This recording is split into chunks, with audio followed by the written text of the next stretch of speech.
ጳጳሱ ሩፋኤል በቁጥጥር ቅዱስ ላሊበላ ጉዳይ ተረራ ያለ መረጃዎች ስላሴ ጾታ አላቸው። ዛሬም አነጋጋሪው መልእክት ቀጥሏል።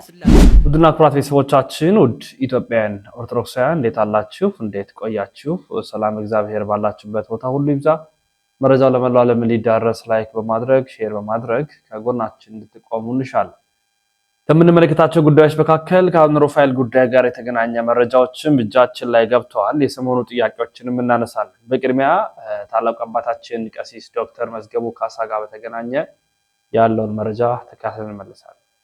ሰላም ውድ ኦርቶዶክሳውያን፣ ዛሬም እንደተለመደው እንግዲህ ከቀሲስ አባታችን ጋር በጸሎት የምንቆምበት ዕለት ነው። ያው ትናንትና ፍርድ ቤት ቀርበው ነበር። ለዛሬ ለሰኔ 25 ተቀጥረዋል። ዛሬ እንግዲህ ከቀኑ 8 ሰዓት ፍርድ ቤት ይቀርባሉ። በጎንና ቸሩን ዜና መድኃኔዓለም እንዲያሰማን ሁላችንም በያለንበት ቦታ ሆነን አንድ አቡነ ዘበሰማያት ለቀሲስ መድገም ይኖርብናል። በጸሎት ልናግዛቸው ይገባል። ቡራኬው ትድረሰን። በዛ ባሉበት ስፍራ ባሉበት ቦታ ላይ ሆነው ብዙ ነፍሳት በእርሱ አማካኝነት እየዳኑ እንደሆነ ንስሐ እየገቡ እንደሆነ ለጌታ ስጋና ደም እየቀረቡ እንደሆነ ምንም ጥርጥር የለም። አንድ ካህን አንድ አገልጋይ በአንድ የሕግ ማረሚያ ቤት ውስጥ ሲሆን ይህንን በጎና መልካሙን ተግባር እንደሚፈጽም አንዱ ምስክር እኔ ነኝና አባቴ ዛሬ እንግዲህ ቸርና ደጉን ወሬ እንደሚያሰማን አልጠራጠርም። እወዳችኋለሁ። በቀጣይ መረጃ እንግዲህ እግዚአብሔር አምላክ ፍጹም መፈታትን እንዲሰጥልን እንመኛለን። በረከታቸው በሁላችን ላይ ይሁን። በቀጣይ መረጃችን ከዚህ ከቅዱስ ላሊበላ ጋር የተገናኘውን መረጃ እናስደምጣችሁ። እንግዲህ ከቅዱስ ላሊበላ ጋር በተገናኘ አንዲት በማህበራዊ ሚዲያ የምትታወቅ ተነስታ በልመና መልክ ገጹን አጥፍታ ለራሷ እንዲመች ለቪዲዮ ለዩቲዩብ እንዲመች አድርጋ እይታ አገኝበታለሁ ብላ አንድ ስራ ሰርታ ነበር። ያ ግን በጣም የሚያስቆጣ እሴት ባህል ማንነትን የማናቅ እስኪመስል ድረስ እጅግ አደገኛ ነውር የተሞላበትን ድርጊት ስትሰራ አይተናል። ይህን ተከትሎ በርካቶቻችን አዝነናል፣ መግለጫም ሰጥተዋል። ከዚህ ጋር የተገናኘውን ሀሳቦችን እንደሚከተለው እናቀርባለን።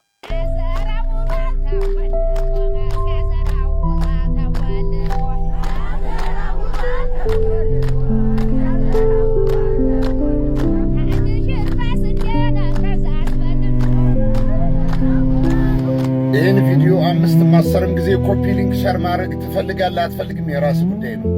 እናንተ ኮፒ ሊንክ ሸር አታደርጉም፣ የማይረባ ቪዲዮ ትገኛላችሁ፣ ኮፒ ሊንክ ሸር ታረጋላችሁ።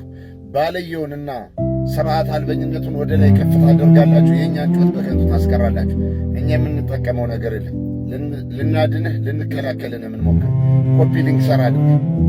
ዛሬ ጊዜ ሁሉም በእጁ የያዘውን ጠጠር የሚያዝ ኮብልስቶን ወደዛ ክልል እየወረወረ አንዳንዱ ተነስቶ ኢትዮጵያን ወደ ኋላ የጎተተ የጎጃም ሕዝብ ነው እያለ ሀገር በ3000 ዓመት በባዶ ብሩዶ ሀገር የቆረቆረን ሕዝብ ይሳደባል።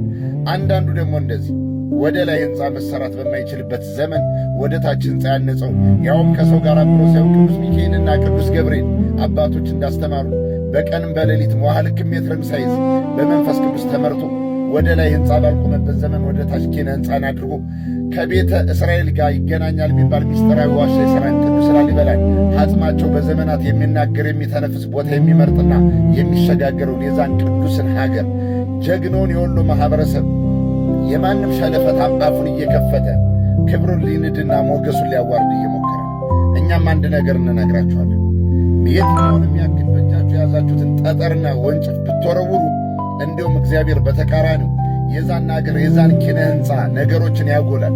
ሰሞኑን የጎጃምን ህዝብ ተሳድቦ እንደ አይጥ ገደል ውስጥ እንደተደበቀው ዛሬም ላሊበላ ላይ አፍሽን የከፈትሽውና የሆነ ግሩፕ ፈጥረሽ ባህልና ትውፊት ልትበርሽ የሞከርሽው ይኸውልሽ፣ ሁሉም የራሱ ቀዳዳ አለው። እንደ ሰው ልጅ እያንዳንዱ ክልል የራሱ ገመና አለው። ልክ እንደ ሰው ባህሪ ተቻችለን እንኖር እንጂ ስለ አንዱ ክልል አንዱ ላውራ ከተባለ አውርተን ብናድር አንጨርስም። ግን ሀገር ነው፣ ግን ገመና ነው፣ ግን ቤተሰብ እህት ወንድማማች ነው። አንድ ሀገር አንድ ከተማን የምንኖር እንከባበር በማለት ብዙ ነገር እየቻልን ነበር። ዛሬ ጊዜ ቫይራል ለማውጣት ወላጆቻችሁን ጎዳና ይዛችሁ የምትወጡ ጎዳና ላይ ወጣችሁ ወላጆቻችሁን ፒኪንና ታይት የምታስለብሱ ወዳችሁ እንዲሞላ እንጂ ክብራችሁን ፍጹም አጠብቁ። ጋጥ ወጥ መረን የለቀቃችሁ አንዳንድ ቲክታከሮች ባገኛችሁት አፋችሁን መክፈት ዳቦና ቂጣ በቀደደ የለመደ አፋችሁ ዛሬ ደግሞ አይደለም የሰው ልጅ መላእክት ስለሚንቀጠቀጡለት ቅዱስ ስፍራ በቤት ውስጥ ብዙ ቤተ እምነቶችን የያዘና ሚስጥራዊ የኢትዮጵያን ፍጻሜ በእያንዳንዱ መዋቅርና ቁጥር የያዘን ቅዱስ ላሊበላን ክብሩን ለማዋረድና ሞገሱን ለመናድ እየሞከራችሁ አንድ ነገር ልንገራችሁ። ያን ክልል አይደለም እናንተ ነጮች በሆሞ ሴክሹዋል በተመሳሳይ ጾታ ብዙ ጊዜ የሞከሩት መጥተው ሊያረክሱት ቢሞክሩም የእግዚአብሔር ቦታ ላይ የረገጠው ሁሉ ርኩስ ይቀደሳል እንጂ እግዚአብሔር ላይ የረገጠ እርኩስ ቅዱሱን አያረክሰው። በዚህ ተማመኑ። የዓለም ሁሉ ፈጣሪ ሆነው ኢየሱስ ክርስቶስ ኪነ ጥበብና ኪነ ሕንፃን እዛ ቦታ ላይ እንዲገነባ ያደረገበት የዓለም መጨረሻ ላይ የሁሉም መዳረሻ የሆነችው በኢትዮጵያ ብሎም ደግሞ ልዩ ቦታ ሆኑት በቅዱስ ላሊበላ በነ ጣና ገዳም ላይ በነ መጓ ገዳም ላይ በአሰቦተ ገዳም በዋልድባና በዝቋላ ላይ የራሱ የሆነ ሚስጥራዊ አሰራር ስላለ ወላጃችሁን ወደ ጎዳና ወጣችሁ ማቅለልና መቅለል ሆዳችሁን የማይሞላ ገደል ሸለቆ ሆዳችሁን መሙላት የለመዳችሁ ነውራችሁ ክብራችሁ የሆነ አንዳንድ ውዳቂ ቲክታከሮች ከዚህ በኋላ እያንዳንዱ ነገር አፋችሁን ልከፍቱ ስታስቡ እንደ ፈረንጅ 10 የለክታችሁ አንዴ ብትቆርጡ የተሻለው ነው እላለሁ። መግቢያው እንዳይጨንቃችሁ፣ ማጣፊያው እንዳያጥራችሁ። ከዚህ በፊት በሳምንት ልዩነት አይታችኋል። በ3000 ዓመታት በባዶ እግሩ ፊደል ቀርጻ አንጻ የመጣን ያን ትልቅ ማህበረሰብ ኢትዮጵያን ወደ ኋላ ይጎተታል። ነጮች ያልደረሱበትን ቴክኖሎጂ በውስጡ ደብቆ ያዘ። ሰው ጫማ ለብሶ ሱፍ ለብሶ አስተሳሰቡ ሲያጠር በባዶ እግሩ ረጅም ዓለማትንና ከሰማይ ያሉ ፕላኔትን ቀርጾና በመጽሐፍ ሰንዶ ያኖረ በነ ስንክሳርና በነ ድጓ መርብ በሚባሉ መጽሐፎች በዘመናዊውም በመንፈሳዊውም ያስቀመጠ ያ ታላቅ ክልል ነው። ስለዚህ ሁላችሁም በእጃችሁ ውስጥ የያዛችሁትን ጠጠርና ወፈንጠር ብትወረውሩ እየተጋጨ ራሳችሁን የሚያፈርሳችሁ እንጂ የእኛን የሚያቀልን ክብራችን ዝቅ የሚያደርግ የለም። ያ ቅዱስ ላሊበላ የሚባል በወሎ ምድር ላይ ያረፈ ሰማያት የሚንቀጠቀጡለት በምድሩ ምን እንደሚሽሎኮሎክ የማይታወቅበት ረቂቅ ቦታ ነው። እናንተ የአገር ውስጥ ባንዶችና ሚስጥሩ የገባቸው ነጮች ልታረክሱት ልታዋርዱት ብትሞክሩ ለአጫችሁን እንደተለከፈ ውሻ ዘረክርካችሁ ትቀራላችሁ እንጂ 1% ዝቅ አታርጉትም። ወንድማችሁ ገብረ ኢየሱስ ነኝ። ይህን ለመናገር አባቶች ከገደል መውጣት ከዛፍ መውረድ የለባችሁ። ትንሹ ገብረ ኢየሱስ ነገራችሁ። ማንም ሰው የቆመ ቢመስለው እንዳይወድቅ ይጠንቀቅ። ቅዱስ ላሊበላ ሜትርና ልክ ሳይኖር በመላእክታን እየታገዘ ቀኒውን ማታ በማይታወቅ ራዲየስ ላይ አስቀምጦልሃል። የዓለም መጨረሻ በመጣ ጊዜ እነዛ የአክሱም የላሊበላ የጣና ሚስጥሮች ይወጣሉ። ዕድሜ ከሰጠታ ያለህ ምንስ ዕድሜህ በመቅሰፍት የተሞላ ነውና ወንድማችሁ ገብረ ኢየሱስ ነኝ። እመለሳለሁ፣ እመላለሳለሁ። ኮፒ ሊንክ ሸር አድርግ። ትንንሽ ሰዎች ታላላቅን አገርና ታላላቅን ሕዝብ ለማዋረድ ይሞክራሉ እንጂ አይቻላቸውም። ውጊያው ከመንፈስ ቅዱስ ጋር ይሆንባቸዋል። ወንድማችሁ ገብርዬ ነኝ። እመለሳለሁ፣ እመላለሳለሁ። እንግዲህ የቅዱስ ላሊበላ ውሳኔ እጅግ ጠንከር ያለና ትክክለኛም ነው መሆንም ያለበት ነው።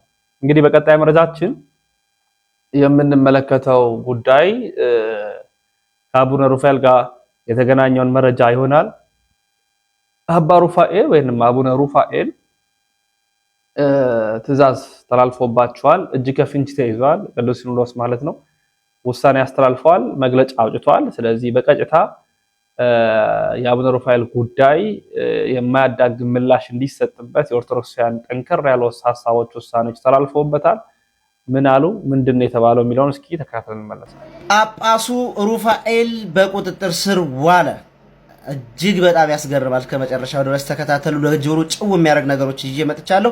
የመጀመሪያው ቅዱስ ሲኖዶስ ካስተላለፈው መልእክት አንዱ ምንድነው? የቀኑና የዶግማ ጥሰት ማለት መቅደስ ውስጥ ነው የምላችሁ። እንግዲህ ስጋው ደሙን እስከ ማሳየት ድረስ አህዛቡንም የሚያምነውን የማያምነውን ቦዲጋርዳቸውን ሁሉ ሳይቀር ይዘው ይገቡ ነበር። ስጋው ደሙን ሁሉ እስከ ማሳየት ድረስ ደርሰው ነበር። ይህ ብቻ ሳይሆን የሚያስተምሯቸው ትምህርቶች ቤተክርስቲያን ለዛ የሌላቸው ጣዕም የሌላቸው ከቤተክርስቲያናችን ሕግ የወጡ ያፈነገጡ ስለሆነ ቅዱስ ሲኖዶስ በሊቃውንት ጉባኤ እምነታቸው ሁሉ እንዲጣራ ተወስኗል ማለት ነው። ሁለተኛው የቤተክርስቲያን ሀብት ምዝበራ ደግሞ ማለት በአቡነ አብርሃም በአቡነ ጴጥሮስ ስም ሁሉ ማህተብ ነበራቸው። ልክ አቡነ አብርሃምና አቡነ ጴጥሮስ እንደፈቀዱ ማህተብ እንደመቱ አድርገው ከተለያዩ ሀገረ ስብከቶች እንግዲህ ንብረቶችን ይሰበስቡ ነበረ። እንዲሁም የሚያስተዳድሩትን ሀገረ ስብከት 5 መኪና ሸጠዋል። ይህ ብቻ አይደለም፣ የወርቅ ታቦቱንም እንግዲህ በመስበር ሸጠዋል ማለት ነው። ወርቅ ታቦቱን ያሁንም ቢሆን የሚያስተዳድሩትን እንግዲህ አቡነ ሳዊሮስና አቡነ ዲዮስቆሮስን ማህተብ ሁሉ አላቸው። አንድ ልብ እንድትሉ የምፈልገው ነገር ደግሞ ምንድነው ሊቀ ጳጳሱ ይህን ሁሉ ድርጊት እንግዲህ በጳጳስነት ደረጃ ሆነው ሲያደርጉ ቅዱስ ሲኖዶስም ሲወስን ትክክለኛ ማስረጃን ይዞ ነው የወሰነው። ይህ ጊዜያዊ ውሳኔው ጠቅላይ ቤተ ክህነት እስከ 2019 ጥቅምት ድረስ እንዲቀመጡ የትኛውንም ሀገረ ስብከት እንዳያስተዳድሩ ሲሆን ትክክለኛ ውሳኔ ውስጥ የሚወሰነው ግን መቼ ነው? 2019 ጥቅምት ዕለት የሚወሰነው ጉባኤ ላይ ነው። እንግዲህ ሁሉም ሊቀ ጳጳሳት ባሉበት የሚወሰን ውሳኔ ይሆናል። አዲስ መረጃ እንዳገኘው ማሳውቃችሁ ይሆናል። በደንብ ሼር፣ ኮፒ ሊንክ፣ ሪፖስት እያደረጋችሁ ቪዲዮ እንዳይወርድ ለብዙዎችና ጥያቄ ለሆነባቸው እንዲረዱት አድርጉ ማለት ነው። የሚገርመው ግን እኛ አባት መነኩሴ ገዳም መሆን ያለበት ምናምን ሲሉ ከሰሞኑ ደግሞ እዩኝ እኔ ነኝ መምህሩ እኔ ነኝ ሰባኪው ሲሉም ሰምተናቸዋል። አልመጣናቸው ነው በነኩሴ ቤት ገንዘብ በባንክ ማካበት አያስፈልግም። መነኩሴ በንጽህና በቅድስና በጴጥሮስ ወንበር፣ በሲላስ ወንበር፣ በጳውሎስ ወንበር፣ በእንድሪያስ ወንበር የተቀመጠ መነኩሴ መሀል አገር ለመዝናናት ሳይሆን ዝም ብሎ ስለማን ነው ስለማን ነው የሚያወሩት? ወይኔ የእድር ስብሰባ ነው ወይስ ስብከት ነው? እንግዲህ ያስቃሉ። ስለራሳቸው ሲሰብኩ ይገርማል። በቀጣይ መረጃችን ከዚህ ከሰሞኑ በጣም ቅድስት ሥላሴ አጋዕዝተ ዓለም ቅድስት ሥላሴ ጾታ አላቸው የላቸውም የሚል ንትርክ ይዘው መጥቷል። እንግዲህ አዋቂ ነን ሊቅ ነን የምንላቸው እንኳን አሁን በጣም አደገኛውን አስተምህሮቶችን ማስተማራቸውን ተያይዘውታል። ይህን ተከትሎ ያለውን መረጃ እንቀበል። የኔታ አንገቶት ይቅርብንና ጆሮዎትን ይስጡ። እኔ አንገቴን እሰጣለሁ እጄን እሰጣለሁ የሚል አስተምህሮ ራሱ ይህ በነፍስ የምንወራረድበት ለሃይማኖታችን ጉዳይ ሲሆን ብቻ ነው እንጂ አስተምህሮ መለዋወጥ አንገት የሚያሰጥም አይደለም። ሲጀመር ደምድሞ የሚነገር ነገር ውጤታማም አያደርግም። እና ከዚህ አንፃር እንደው ተወሰነ ላስታውሰውት እስኪ ትዝ ይለዎታል የንታ ወልደ ትንሳኤ ሊቅ ሲያስተምሩን ዛሬ ተማሪ የጠየቀውን የዛሬ ዓመት የኔታ እንትና መቼ ነበር ይሄንን ጥያቄ የጠየቁት? ማን ነበር ይሄን ጥያቄ የጠየቀው? ብለው በአመቱ ልክ ከትላንት ወዲያ እንደተጠየቀ አድርገው ነበር አይደለም የሚመልሱት። ለምንድን ነው ያንን የሚያደርጉት? አንደኛ ጠያቂው አብላልቶት ለራሱ ለጥያቄው መልስ አግኝቶ እንዲመጣ፣ ሌላው ጠያቂ ብቻ አይደለም አብረንም እንማር የነበረውን ሰዎች በሙሉ እንድናብላላው እንድናወጣው እንድናወርደው ከምን አንፃር እንዴት መልሱንም ልናገኘው ስለምንችል ባናገኘው እንኳን በስንፍናችን ምክንያት ተኝተን ብንቆይ እንኳን መልሱን የሚመልሱበት ዘዬ ግን ይለይ ነበር። ስለዚህ ታዲያ ለሚማር ሰው በዚህ ልክ ከነበረ ያውም እንግዲህ እዛ ውስጥ ለ50 ሰው ወይ ለ30 ወይ ለ100 ሰዎች ነው እንደሚደረግ የነበረው።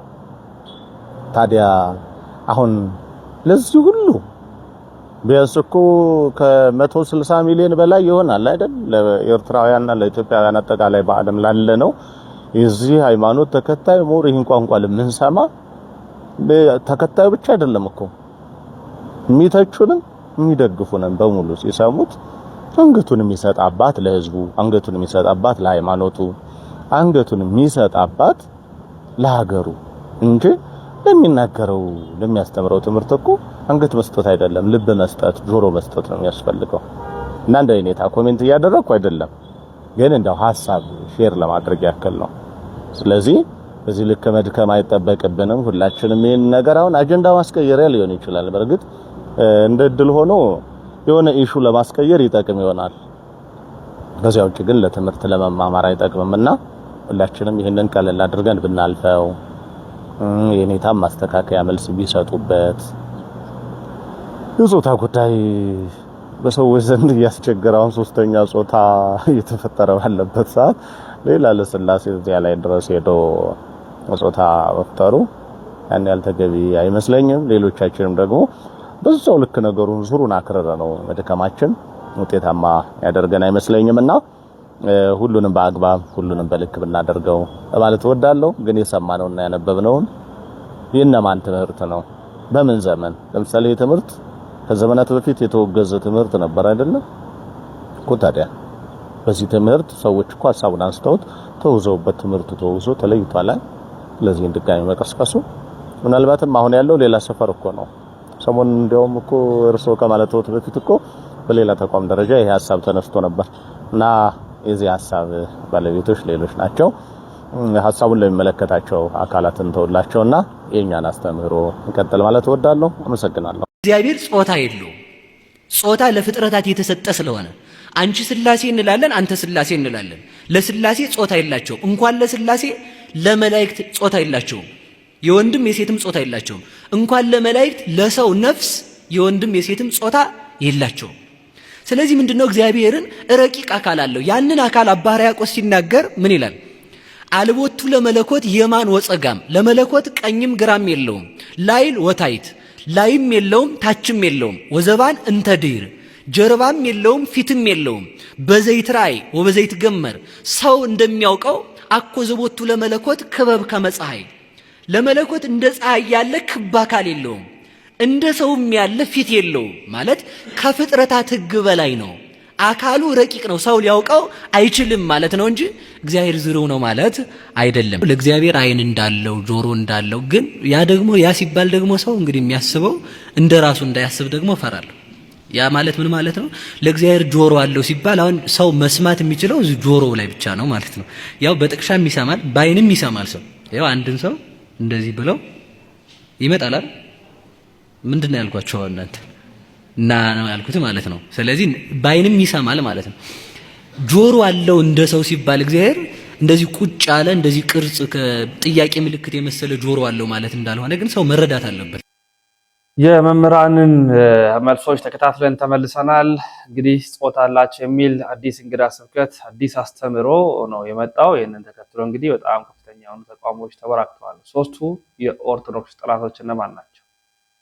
መምህር ፋንታሁን ዋቄ እናወራ። የመጀመሪያው ስሁት ርዕዮተ ዓለም ነው። ስሁት ርዕዮተ ዓለም ተከታታይ ጸረ ክርስትና ነገስታትን መፈልፈሉ እንግዲህ ወደፊት ይቀጥላል። በመላው ዓለም ያለው ስርዓት መንግስትና የፖለቲካ ርዕዮት የተመሰረተው ሰው ዝንጀሮ ነው፣ የመኖር ዓላማው መደሰት ነው ብሎ ያኛውን ሀገር የረሳ ርዕዮተ ዓለም ነው። ይሄ ርዕዮተ ዓለም በምድር በመጠን ኑረ እግዚአብሔር መስለ ለሌለው ደግፈ ክርስቶስ መስለ ኑር ለሚለው ተጻራሪ ነው። ዓለም ከሞት ወዲህ ያለውን ህይወት ብቻ ነው የሚያውቀው። እኛ የምናውቀው ሁለት ህይወት ነው። ከዓለም ወዲህ ያለው ማዶ ላይ አይናችንን አድርገን ነው ዛሬ የምንኖረው። የተዋህዶ ማያ እሱ ነው መነጽራችን። ከሞት ማዶ ያለውን ሀገር እያየን እዚህ ቤት ስራ እንሰራለን። በተዋህዶ ነው የምናስበው። ነጥሎና ገንጥሎ ማሰብ የኛ አይደለም። ዛሬ ልደሰት እንደውም እዛ አየር ኃይል የሆነ ምግብ ቤት ሄጄ አይሮፕላኖች ተስለዋል ምን ብለዋል እዛ ደብረ ዘይት ድሮ ነው አሁን አይደለም። አሁን እንኳን ምን እንዳለ አላውቅም። ብላ ጠጣ ተደሰት ነገ ትሞታለህ የሚል ትልቅ ጽሑፍ አለ ምግብ ቤት ውስጥ። ይሄ ነው ሰው ብላ ጠጣ ነገ ትሞታለህ። አዎ ትሞታለህ ማለት የመጨረሻ ነው። አፈር በስብሰህ ትቀራለህ። ኑፋቄ ነው። ይሄ ክደት ነው። በገዛ ሀገራችን ነው የተጻፈው። የገዛ ሰራዊታችንን በዚህ ቃል ለማሰልጠን ማለት ነው። በሆድ ብቻ እንዲያስብ ማድረግ። ኦርቶዶክሳውያን በክርስቶስ አንድነት ከመጽናት ወደ ሰው ሰራሽ ንዑሳን ማንነት እንዲያድጉ የሚያረጉ ርዕዮተ ዓለማት ኢትዮጵያ ውስጥ መብዛታቸው አንዱ ጥቃት ነው። ማንነት የሚባል ፖለቲካ ታውቃላችሁ? አይዴንቲቲ ምንለው ማንነት ሰው ብዙ ማንነት አለው አይደለም? ሰው ከእንስሳ ጋር ሲወዳደር ሰው አንድ ማንነት ነው። ሰዎች ተሰብስበው ደግሞ ወንድ፣ ሴት፣ ትልቅ፣ ትንሽ በሙያም ማንነት ነው፣ በቋንቋም ማንነት ነው። ይሄንን ወደ መሳሪያ ወደ መለያ የቀየሩት አዳዲሶቹ ፖለቲካ በዚህ የተነሳ ከፈሉን ማለት ነው ሁላችንም። ይሄ ነው ለጥቃት የሚያጋልጠን። ዝም ካልን እንደ ድሮ መኖሩን ከቀጠልን እየተጠናከረ ይሄዳል ማለት ነው። ማንነት ፖለቲካና ጥፋት ግጭት እየቀጠለ ይሄዳል። የተጀመረው ለሀገር እንግዳ የመሆን ውድቀታችን ይቀጥላል። ጥምቀተ ባህርና መስቀል አደባባይ መለመን አይደለም እንደውም አይቻልም ልንባል እንችላለን። በቃ አይቻልም ከልክለናል። አዋጅ ነው። ህገ መንግስቱ አይፈቅድም። ህገ መንግስት ከህገ እግዚአብሔር እንዲበልጥ ህገ መንግስቱ ሲጻፍ እሴታችን እምነታችን ድርሻ እንዳይኖረው ተደርጎ ሲያበቃ ዝንጀሮ ነን ያሉት ሰዎች በሚጽፉት ልክ እንድንኖር ማለት ነው። ይሄ ይቀጥላል፣ ይጠናከራል። ወደ ግበበ ምድር መመለሳችን ነው እንደ ሐዋርያቱ ዘመን።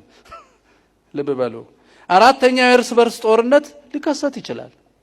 አምስተኛ የጂሃድ ቂመኞች አሉ። ያኔ ግራኝ አህመድን የላኩ የነ ቱርክ አይነቶቹ አሁን ናፍቆት ጀምሯቸው ራት ማዘጋጀት ስነ ጽሁፍ ምሽት ብለው እዚሁ አዲስ አበባ መዘጋጃ ውስጥ ሁሉ ጀምሮ የለ ናፍቋቸው ግራኝ እነሱ አሁን ተጠናክረው ብቅ ይላሉ ማለት ነው።